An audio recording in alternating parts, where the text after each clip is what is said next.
एक बार एक व्यक्ति ने भोज कराने की तैयारी शुरू की। भोज में उसने बकरे का बलि चढ़ाने की तैयारी आरंभ की।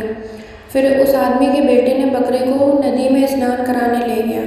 नहाते समय वो बकरा बार बार हंस रहा था, फिर बार बार रो भी रहा था। ऐसा विचित्र व्यवहार देखकर वो लड़का हैरान हो गया। उसने बोला कि क्या हो गया? तो बकरे ने कहा कि मैं तुम्हारे सामने नहीं, तुम्हारे पिता के सामने बताऊंगा कि आखिर मुझे हुआ क्या है। फिर उस बकरे ने व्यक्ति के सामने बताया कि एक बार उसने भी एक बकरे की बलि चढ़ाई थी, जिसकी सजा वह आज तक पा रहा है।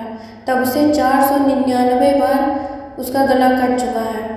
अब एक बार और बाकी है गला कटने के लिए। इस बार उसके बुरे कर्म का अंतिम दंड है। यही सोचकर वह खुश हो रहा था, लेकिन यह दुखी भी हो रहा था कि इस बार उसका सर काटा जाएगा। उस व्यक्ति ने बकरे की बात बहुत गंभीरता से लिया। फिर उसने जो है बकरे की बलि करने के लिए मना कर दिया कि हम नहीं देंगे इसकी बलि। किंतु बकरे ने कहा कि ऐसा संभव नहीं है, क्योंकि जो मैंने कर्म किया है उसका पाप तो मुझे भुगतना ही पड़ेगा, भले ही तुम मुझे काटो या ना काटो। कोई भी प्राणी अपने कर्मों से मुक्ति नहीं हो सकता है। तो फिर तब उस आदमी के बेटे ने उस बकरे को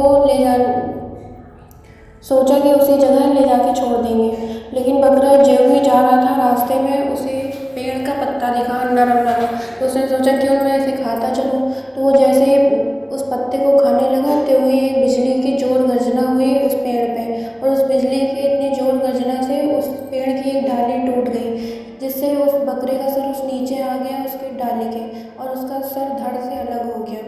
इसीलिए कहते हैं पलक झपकते ही उसका सर